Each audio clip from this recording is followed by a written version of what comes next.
নমস্কার ভিউয়ার্স, বীরগুলোর পক্ষ থেকে আপনাদের স্বাগত। ভিউয়ার্স, তাহলে গত শনিবারের অসম্পূর্ণ প্রতিবেদনের আজকে সম্পূর্ণ করে দিচ্ছি। যদিও সংক্ষেপে করছি ভিউয়ার্স, অনেক কাটছাট করে বড় গল্প থেকে বের করে সারাংশটুকু আপনাদের সঙ্গে শেয়ার করছি। আর আজকে যদি কোনো ভিউয়ার্স নতুন দেখেন, তা প্লিজ গত শনিবারেরটা একটু দেখবেন। গত শনিবারে ঈশ্বর কথাটা দেখে নেবেন, তাহলে আজকের গল্পটা বুঝতে আপনাদের সুবিধা হবে। তাহলে ভিউয়ার্স, আর বাড়তি কথা না বলে আমি আসল গল্পে ঢুকে যাই। সেটা হলো ভিউয়ার্স, ওই বৃদ্ধা সেই মন্দির থেকে বেরিয়ে যাবেন আজকে। সব রেডি, ভোরবেলা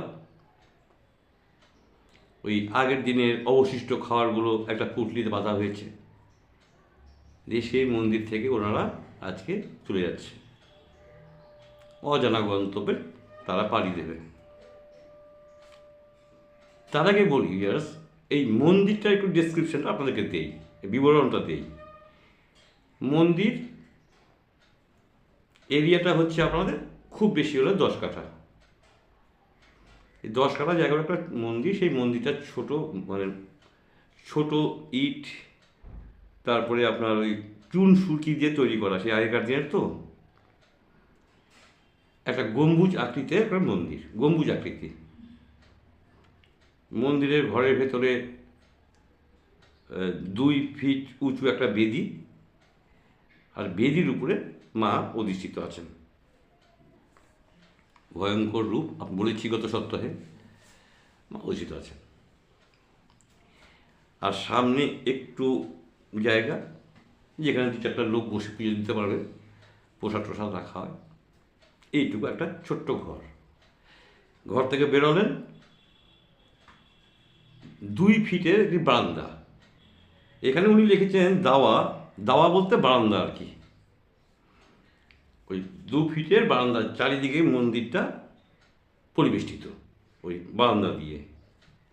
বারান্দা থেকে নামছেন, 2টো সিঁড়ি, দ্বিতীয় ধাপ আর প্রথম ধাপ। এই আপনি নেমে নিচে নামলেন, সেটা আঙিনা, একদম ফিটফাট, এত জঙ্গল গহন অরণ্য, তার মধ্যে এত ফিটফাট একটা মন্দির, আশ্চর্যই ব্যাপার। যাই হোক, একটা আঙিনা পরিষ্কার। আঙিনাতে কী রয়েছে? একদিকে রয়েছে একটা শিউলি ফুলের গাছ, প্রচুর শিউলি ফুল, আর একদিকে রয়েছে একটি জবা ফুলের গাছ, প্রচুর লাল টকটকে জবা। তো লেখাটা হয়তো সম্ভবত ওই শরৎকালের উনি লিখেছেন জন্য এই শিউলি ফুলের ডেসক্রিপশন দিয়েছেন। যাই হোক, তো ওই বৃদ্ধা এই হলো মন্দিরের একটা বিবরণী, সংক্ষেপে বললাম। আর চারিদিকে বেড়া দিয়ে ঘেরা, ওই বাঁশের খুঁটি বা বাঁশের বাতা দিয়ে বেড়া দিয়ে ঘেরা, বাঁশেরই একটা গেট, ওই গেটটা খুলে বেরিয়ে যেতে হবে, যাওয়ার সময় গেটটা আবার লাগিয়ে দিতে হবে। এই হচ্ছে নিয়ম।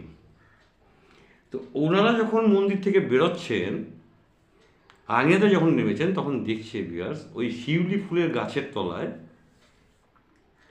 একটি এই 5-7 বছর বা 8 বছরের একটা কুমারী বালিকা, মানে কুমারী মেয়ে বা বালিকা, ফুল তুলছে, কুড়োচ্ছে, ফুল কুড়োচ্ছে, ওই শিউলি ফুল, প্রচুর শিউলি ফুল পড়ে রয়েছে। বা হাতে একটা সাজি বলতে বুঝলাম ভিউয়ার্স, ওই ডালিয়া দিয়ে ফুল যে কুড়ে রাখা হয় সেটা সাজি বলা হয়, আমরা তো সাজি বলি। যাই হোক, ওই সাজি আর ফুলগুলো কুড়িয়ে কুড়িয়ে সাজিতে রাখছে ওই মেয়েটা। তো এই বৃদ্ধ দেখছে, বাবা এটা আবার কে রে বাবা, এই অন্ধকারের মধ্যে ভোরবেলা, তুমি কে গো? বলছে এই যে আমি ফুল কুড়োতে এসেছি। কোথা থেকে এসছো? বলে এখানেই বাড়ি আমাদের। তো বাবা তোমার চলে যাচ্ছ? বললেন হ্যাঁ বাবা, আমরা চলে যাচ্ছি। কেন, এখানে থাকবো না? বলেন না। কোথায় যাবা? ওই যাই, আমাদের তো আশ্রয় এটা নয়, আমাদের আশ্রয়, আমরা আশ্রয়ের খোঁজেই বেরিয়েছি, দেখি কোথায় গিয়ে পৌঁছাই। ঠিক আছে যাও। তো মাকে বলে গেলা? বলে কি যে না, মাকে তো আমি বলেছি। ঠিক আছে যাও। চলে গেল। গিয়ে এই হাঁটতে হাঁটতে চলে যাচ্ছে পিয়ার্স। তো এই এত অত্যাচার সহ্য করেছে বাড়িতে, ছেলে বা ছেলের বউয়ের কাছ থেকে এত মারধর খেয়েছে, মানে ঘা লেগেছে তো পাঁচটায় ঘা, হাঁটতে পারছে না, ব্যথা, হাঁটতে পারছে না, খুব কষ্ট করে ওরা হেঁটে হেঁটে যাচ্ছে। তো যখন 8টা 9টা বাজলো, তখন দেখছে সূর্য দেখাচ্ছে সেই জঙ্গলের ফাঁক দিয়ে, হ্যাঁ সূর্য অনেক দূর উঠে গেছে, তাহলে এবার খেতে হবে, বুড়ি চল এক জায়গায় বসে খাই, খিদে পেয়ে গেছে। তো চল বুড়া চল খেয়ে নিই। তো একটা পুকুর দেখেছে, একটা পুকুর, ওই পুকুরে এখানে জল খাওয়া যাবে, তার খাবারটা এখানেই খেয়ে নিই, আবার রাস্তায় জল পাবো কি না। তো ওখানে একটা গাছতলায় বসে ওরা ওই পুটুলিটা খুলছে। বেশি দূরে যায়নি ভিয়ার্স, খুব বেশি হলে 1 কিলোমিটার গেছে, হাঁটতে পারে না তো, বুড়ো মানুষ, একজনের বয়স 80 বছর, আমি বলেছি আপনাকে, আর একজনের বয়স 70 বছর, কী করে হাঁটবে। এ বসে গাছের সঙ্গে গাটাকে এলিয়ে দিয়ে ওই পুঁটিটা যখন খুলছে খাবে, দেখছে ভিউয়ার্স খাবার তো নেই, কী রয়েছে, ছাই ভস্য নোংরা জিনিস, আবর্জনা টাবর্জনা এইসব। সে কি খাবারগুলো যে আমরা বাঁধলাম রাত্রিবেলা, খাবার তো নেই, এখন কী করে যাব, দোকানপাটও নাই, খিদে পেয়ে গেছে। তো সবই তো মায়ের লীলা, চল বুড়ি হাঁটি, দোকান পাবো যখন তখন খাবো।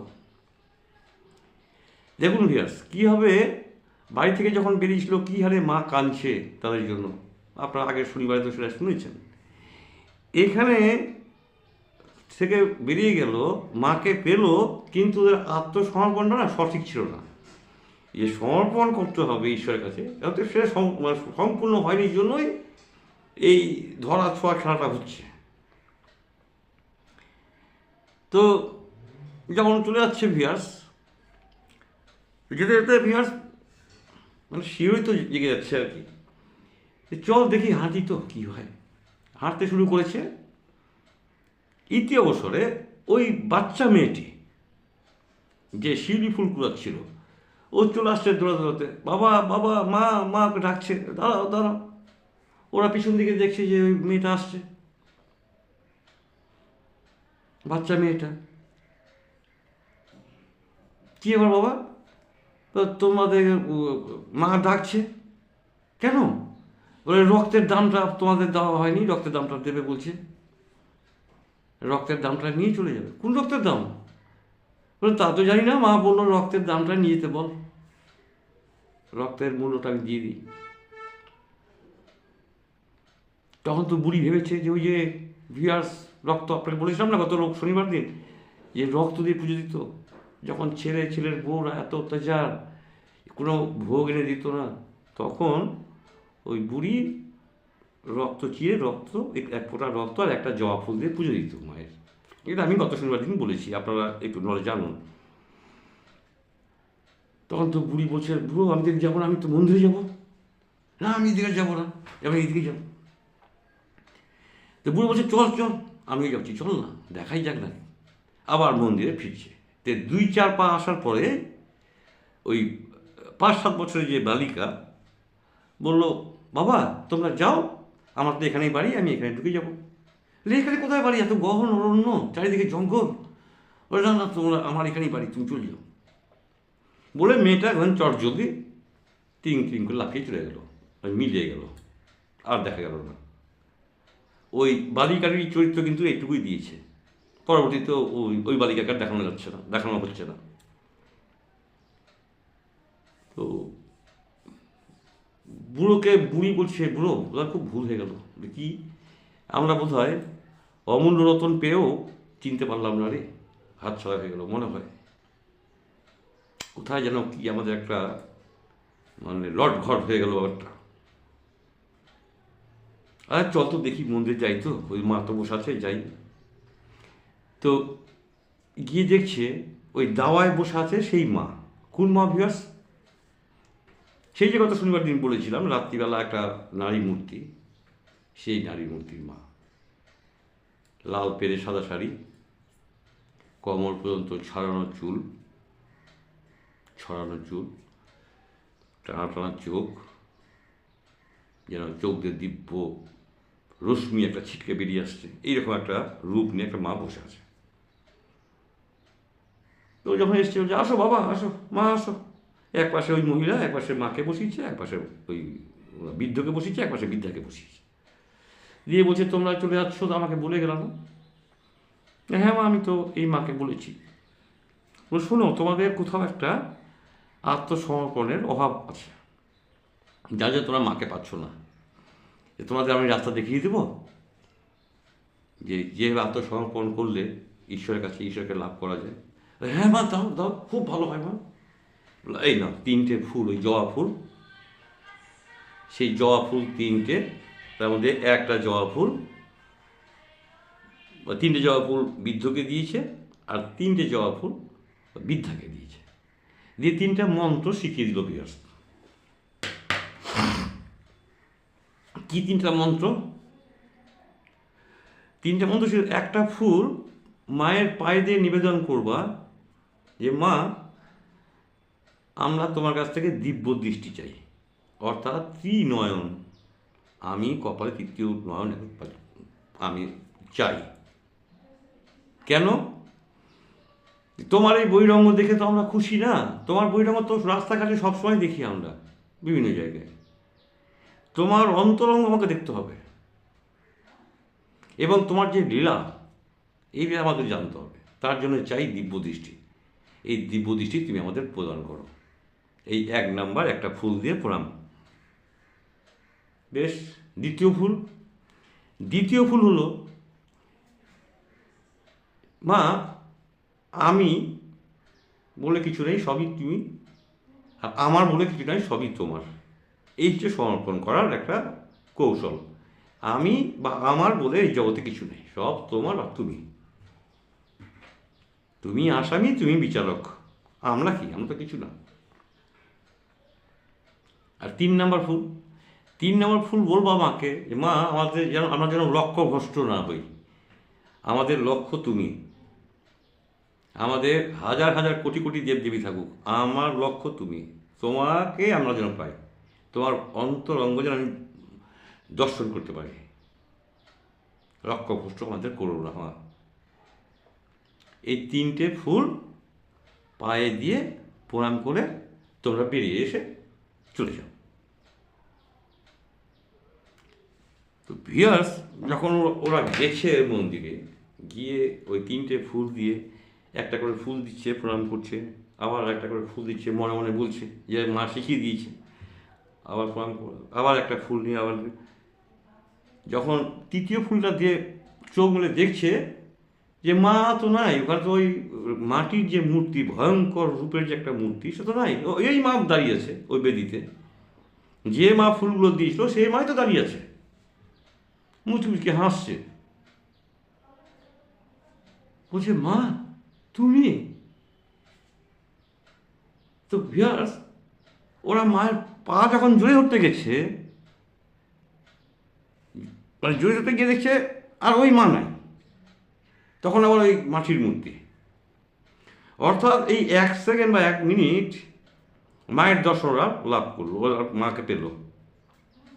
দেখি আবার সেই মাটির মূর্তি এখনও রয়েছে, ওটা আর ভাঙচুর ব্যাপার নেই, আর ওই মা নাই।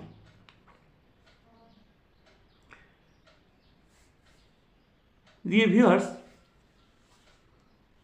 তখন বৃদ্ধা দেখলো আবার সেই আগের মায়ের মূর্তি, আর তো ওই মা নেই। তখন বৃদ্ধা মিলে বসে সিদ্ধান্ত নিল যে না, আমরা কোথাও যাব না, এই শেষ জীবন আমরা এই মায়েরই সেবা করব। ফুল আছে, জল আছে, আর কে খাবার দিয়ে যাবে না দেবে সে মা ভাববে, আমাদের, আমরা মাকে তো পেয়ে গেছি, আর আমাদের কিছু দরকার নেই, আমরা সারা জীবন এখানে থাকবো বলে ওরা 2জন ওখানে বিছানা পাতলো ওই ঘরে, সেবায়িত হিসাবে যোগ দিল। গল্পের শেষ কিন্তু এখানেই ভিউয়ার্স। কিন্তু কথিত আছে যে এইটা সেই জমিদার রাজাদের ব্যাপার, সেই আমল।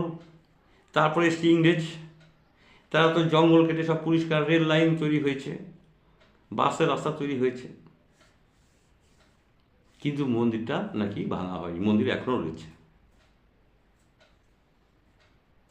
কোথায় সেটা উনি লেখেননি, যিনি লিখেছেন সেটা বলতে পারবো না। আর বাবা মার খোঁজ পাওয়া যায়নি, মানে ওই ছেলেরা বাবা মার খোঁজ করেনি, আপদ দূর হয়ে গেছে। বাবা মার যার জমি জায়গা ছিল, বাড়ি ঘর ছিল, সব ছেলেরা আত্মসাৎ করলো। ওরে তারা কী রকম ভবিষ্যতে তাদের কী হলো, কী ফল পেল, সেটাও উনি উল্লেখ করেননি। এখানে উল্লেখ করা হয়েছে যে এই বাবা মাকে আর খুঁজে পাওয়া যায়নি। গ্রামের লোক সব বেরিয়েছিল যে কোথায় গেল সেই বৃদ্ধ বৃদ্ধা, কোথায় মরে পড়ে আছে দেখি, কিন্তু পাওয়া যায়নি, কোনো ট্রেস পাওয়া যায়নি। এবং সেই মন্দিরও যখন জনসাধারণের জন্য যখন উন্মুক্ত করা হলো, সেখানেও তো সেই বৃদ্ধ বিদ্যা নেই। তাহলে কোথায় গেল? তাহলে মা মা সেই বৃদ্ধা এবং বৃদ্ধ ওনাদের নশ্বর দেহ বিলীন হয়ে গেছে। কী করে বিলীন হয়ে গেল, কে বিলীন করে দিল, এ অনেক হাজারো প্রশ্ন, তাদেরকে আর খুঁজে পাওয়া যায়নি। তাহলে বিয়াস আমি এই গল্পটা সমাপ্তি ঘোষণা করলাম, এখানে শেষ।